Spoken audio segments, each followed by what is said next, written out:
Cumprimento os irmãos com a graça e a paz de nosso Senhor. Amém? Aviso aos papais. Se vocês não pegaram para os seus filhos, ao adentrar aqui no templo, aqui dentro da igreja, o material da Rede Kids, você, por favor, passe ali, do lado direito, no balcão da Rede Kids, e pegue o material que vai ser utilizado pelo seu filho ao longo da ministração. E aí eu queria dizer para vocês que você pode se surpreender com aquilo que o seu filho pode de prestar atenção enquanto a gente vai falando aqui da plataforma. Nós iniciamos uma série de mensagens nas terças da esperança do mês de janeiro, cujo tema que a gente pensou em dar foi Uma Vida no Altar. E na primeira série da mensagem, o pastor Edson falou sobre o altar da revelação. Falou sobre um Deus que se revela trazendo direção, de um Deus que se revela por meio dos seus planos, de um Deus que revela a si mesmo. Nós escolhemos um personagem da palavra do Senhor para ser utilizado durante essa série. E esse personagem, em todo lugar que ele ia, ele construía altares, ele erigia, levantava altares. E esse personagem é o patriarca Abraão. E o que o fato de construir altares pode trazer de significado para a vida da gente? Para Abraão, aonde quer que ele ia, aonde quer que ele fosse, Abraão, para ele só tinha sentido se ele, aonde quer que ele fosse, ele estivesse buscando a presença do Senhor. Era essa a ideia, de viver de uma forma, entregar uma oferta sempre de sacrifício diante de Deus. Para tanto, ele imolava, ele sacrificava diante de Deus animais nos altares que ele edificava, como forma de reconhecer os seus pecados e os pecados do povo. Abraão sacrificava animais, novilho, carneiro, pombinho, todos sem defeito, todos do sexo masculino. E aí, quando a gente começa a olhar para essa forma de Abraão adorar a Deus, de prestar o seu culto, a gente pode conseguir encontrar nessa representação a cruz de Cristo, aonde para nós ela representa o único caminho de salvação ao pecador, de onde Jesus ofereceu, em razão dos nossos pecados, a sua própria vida. Jesus é a figura exata, que segundo João Batista, sendo profético, João Batista disse assim, no Evangelho segundo João, no primeiro capítulo, no verso 29, eis o Cordeiro de Deus que tira o pecado do mundo. O evangelista João, mais à frente, no capítulo 3, no verso 16, diz que Deus amou o mundo de tal maneira que deu seu Filho unigênito, para que todo aquele que nele crê, não pereça, mas tenha a vida eterna.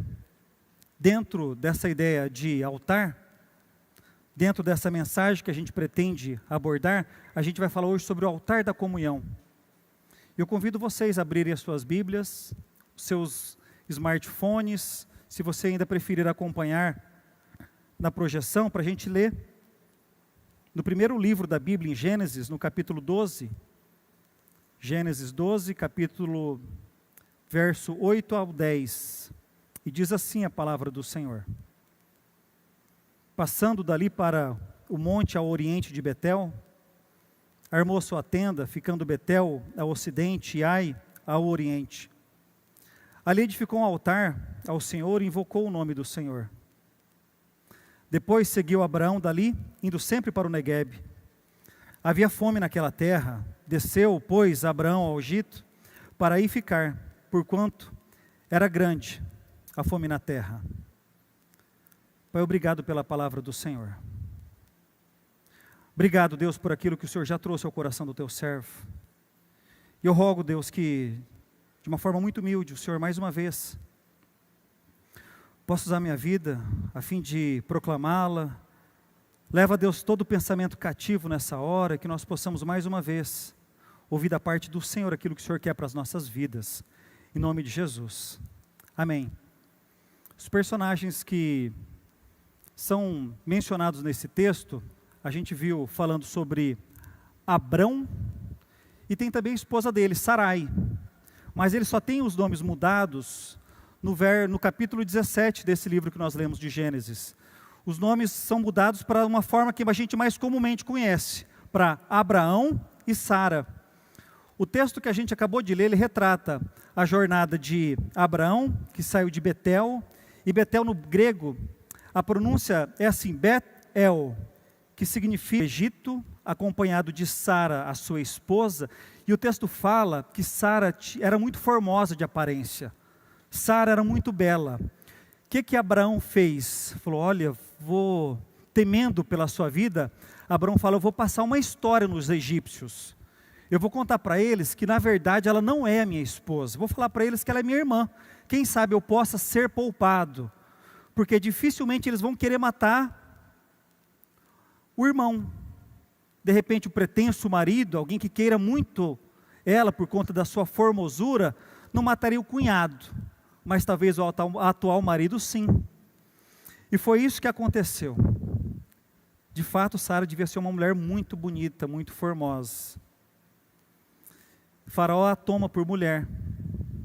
A toma por mulher, e o que passa a acontecer é que os egípcios são assolados por uma série de pragas. Deus vem com mão forte em cima deles, trazendo uma punição, uma retaliação. E Faraó é despertado. Faraó fala, o que está acontecendo? Abraão, o que você fez? Por que você falou que ela era a sua irmã, quando na verdade ela é sua esposa? Que tipo de praga é essa que você trouxe para dentro de nós? Faz um favor para mim, Abraão, pega Sara, a sua mulher, tudo que você tem some daqui. Abraão foi expulso então do Egito. E sabe o que aconteceu com Abraão? Ele voltou para o lugar exatamente de onde ele tinha saído inicialmente. Ele voltou para Betel. Em Gênesis, no capítulo 3, no verso 2, diz que Abraão fez as suas jornadas do Neguebe até Betel, até o lugar onde primeiro estivera a sua tenda, entre Betel e Ai. E o altar da comunhão, ele me remete 3 ideias que eu queria compartilhar em cima desse texto com vocês. A primeira é que o altar da comunhão, ele representa intimidade com o Senhor. Betel, como nós vimos a tradução, o significado, ele representa isso, intimidade com Deus. A primeira vez que Betel é mencionado na Bíblia, exatamente nesse texto que a gente acabou de ler. Saindo de Ur dos Caldeus, passou por Arã, e depois, já na terra prometida, por Siquém. Siquém foi trabalhado na terça-feira da semana passada, no altar da revelação pelo pastor Edson, e depois de Siquém, Abraão foi para Betel. Antes de descer para o Egito, Abraão passou por Betel, nesse texto que nós acabamos de ler. Depois, quando retornou do Egito, novamente Abraão passou por Betel, em Gênesis, no capítulo 13, no verso 3. Aquele lugar, Betel, tinha uma relevância muito importante para Jacó, que era filho de Isaque e neto de Abraão. Foi Jacó quem chamou aquele lugar de Betel. Antes, aquela cidade não era conhecida assim, como casa de Deus. Ela era conhecida como Luz. Isso está registrado em Gênesis, no capítulo 28, no verso 19, em Josué, no capítulo 19, em verso 13. Primeiro Luz e depois Betel. Foi em Betel quando Jacó viajava para o norte da Síria, na região da Mesopotâmia, que ele teve um sonho. E nesse sonho foi colocada uma escada no chão que atingia até ao céu. E os anjos por ela subiam e desciam, em Gênesis, no capítulo 28, no verso 12. Ainda nesse capítulo 28, no verso 16, eu acho que eu apertei alguma coisa enganado. Obrigado. Ainda no capítulo 28, no verso 16, Jacó acorda desse sonho. Acorda, é despertado e diz assim: na verdade, o Senhor está neste lugar, eu não sabia. E disse: quão temível é este lugar! É a casa de Deus, é a porta dos céus. Então Betel era um lugar muito significativo para os patriarcas. Para Abraão fazia sentido estar em Betel. Para Abraão fazia sentido estar na casa de Deus. E me lembrou o texto de Salmo, no Salmos 84, no verso 10, que diz assim: pois um dia nos teus átrios vale mais do que 1000. Eu prefiro estar na porta, lá na porta da casa do meu Deus, do que nas tendas da perversidade. Bom estar na casa de Deus, Bom é estar na presença de Deus, e Abraão sabia disso. Fala para a pessoa que está do seu lado, bom é estar na presença de Deus. Amém. Falando sobre intimidade, normalmente a gente não compartilha as coisas que estão no nosso coração, as nossas dores, os nossos sentimentos. A gente não costuma compartilhar com os estranhos aquilo que a gente está passando, não é verdade? E eu queria dizer isso para vocês, porque talvez você possa ter vindo da mesma cultura de onde eu vim. Quando a gente era criança, minha mãe, e ela está aqui hoje, minha mãe falava assim para mim, meu filho, não fala com estranho. Engraçado isso, né? Eu tenho visto cada vez menos os pais falarem isso para os seus filhos. Mas antigamente, no meu tempo, isso era muito comum. Os pais falavam, não fala com estranho, tinha essa coisa. E aí, a gente vai percebendo que as coisas de fato vão mudando, mas isso não muda. A gente abre o coração, a gente tem intimidade, é com quem nós nos relacionamos. Isso não mudou. E às vezes a gente está querendo ouvir da parte de Deus alguma resposta. A gente está às vezes querendo estar sensível ao falar de Deus, buscando Deus, e às vezes Deus está longe. Às vezes Deus até parece mais um estranho nas nossas vidas. Sabe por quê? Porque às vezes a gente não tem relacionamento com o Senhor. Às vezes a gente não para se dedicar um tempo na palavra dEle. Um tempo de 15 minutos por dia. Um tempo de oração. Um tempo de buscar o Senhor. E eu queria dizer para vocês, dentro desse aspecto, que essa igreja ela tem sido motivada a fazer uma leitura, a conhecer as Escrituras Sagradas. Isso é possível, para todos nós isso é possível. Para tanto, a igreja ela tem trabalhado um plano, aqueles que chegaram um pouquinho mais cedo já viram, um plano de leitura bíblica. Passou aqui no telão. Ao final do culto você vai poder pegar esse plano de leitura bíblica ali no balcão de informações, que é um guia que vai te ajudar a ter um tempo de conhecer a palavra do Senhor, a passar por toda a Bíblia. Gente, tem crente velho que nunca leu a Bíblia inteira. E que Deus possa te levar, dentro dessa lei de intimidade, a dizer como o servo Jó, quando falava com Deus, no capítulo 42, no verso 5, que ele diz assim, eu te conhecia só de ouvir, mas agora os meus olhos te veem. Em segundo lugar, o altar da comunhão, ele está relacionado com a tenda. Abraão quis misturar as coisas. Ele não quis separar. Como assim? Vou explicar melhor. No verso 8, Abraão armou a sua tenda e edificou um altar. A tenda traz a ideia da comunhão com as pessoas. A tenda é o lugar onde a gente vive. A tenda é o lugar onde a gente divide o pão. A tenda é o lugar onde a gente descansa, onde a gente se relaciona. Tá, e o altar? O altar é o lugar representa o lugar da intimidade com Deus, um lugar que representa o relacionamento com Deus, o lugar onde eu busco a presença do Senhor e eu o adoro.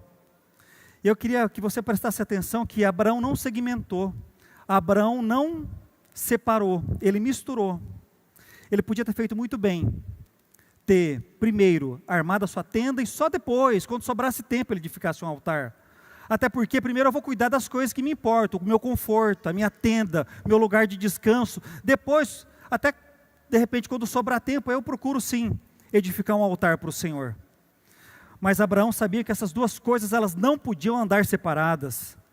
A representação do lugar de adoração tinha tudo a ver com o lugar de comunhão. Acontece que às vezes a gente parece mais crente espião, crente agente 007. Eu sou espião de Deus lá no meu trabalho. Eu sou espião de Deus lá na minha faculdade. Eu sou um espião de Deus lá no meio social onde eu frequento, lá no pessoal da bike, no pessoal do futebol, no pessoal do salão de beleza, nos clubes sociais onde eu frequento.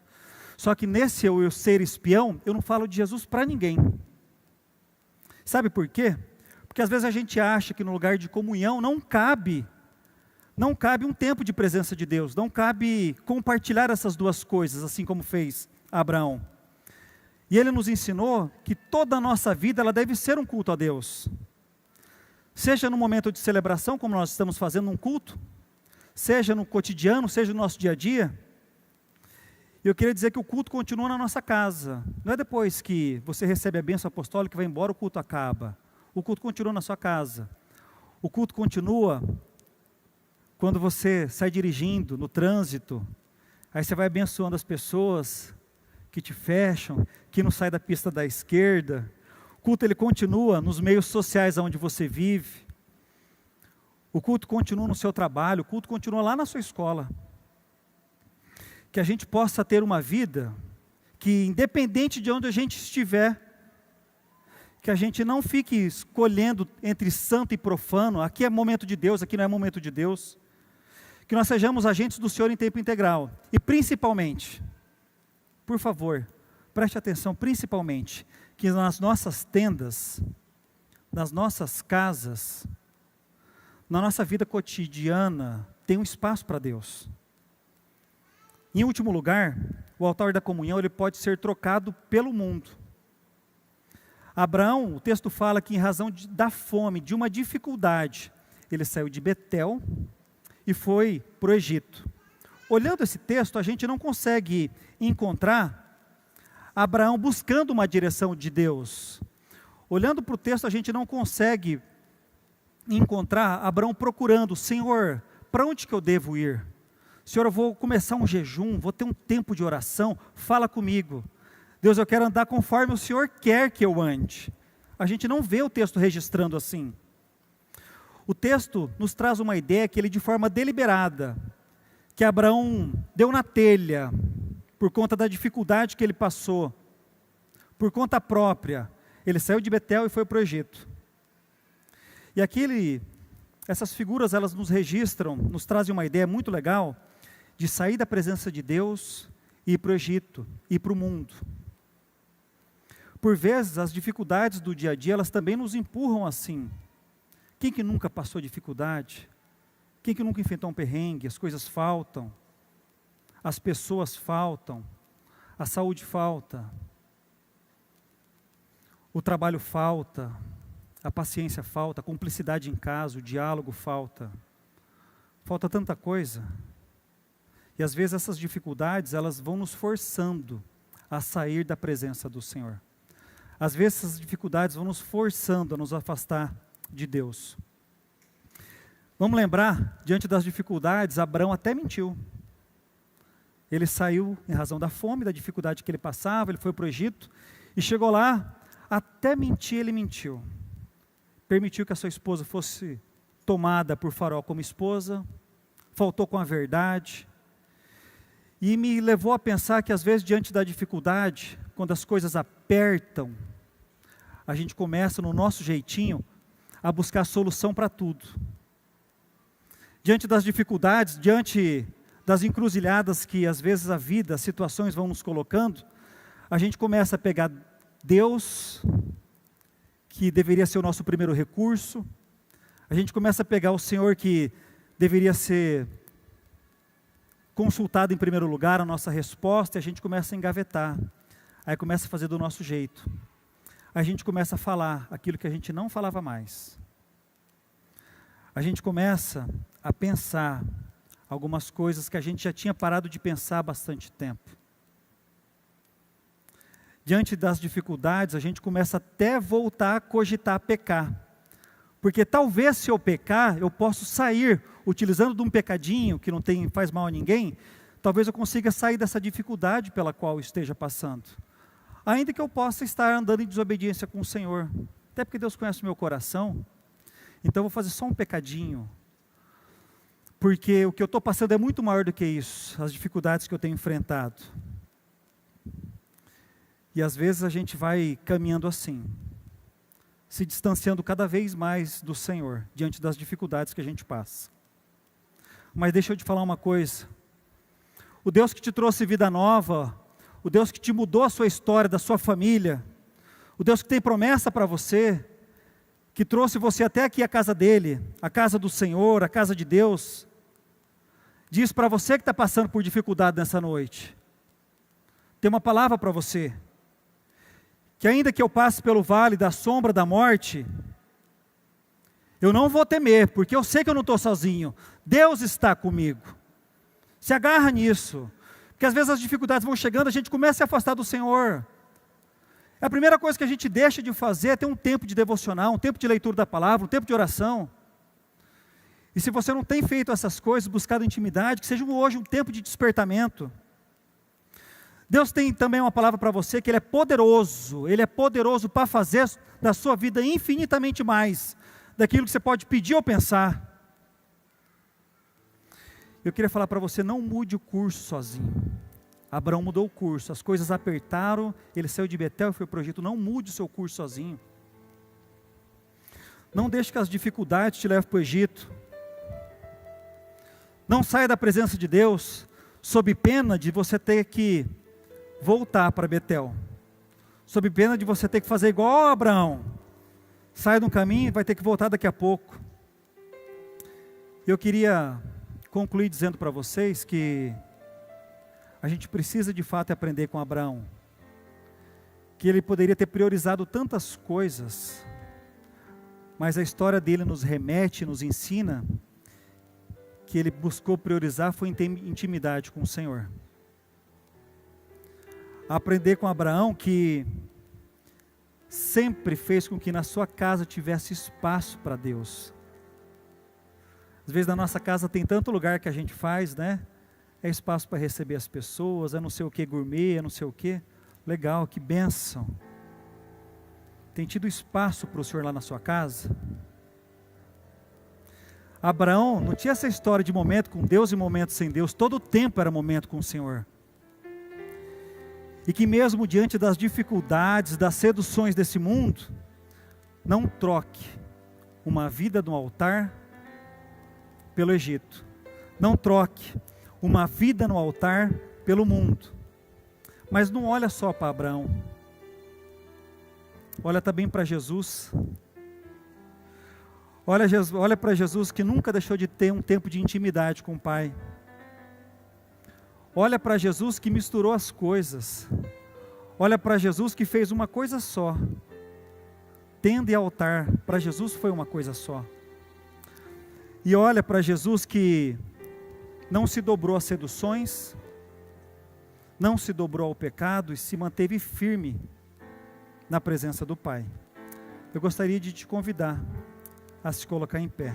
Vamos cantar uma canção.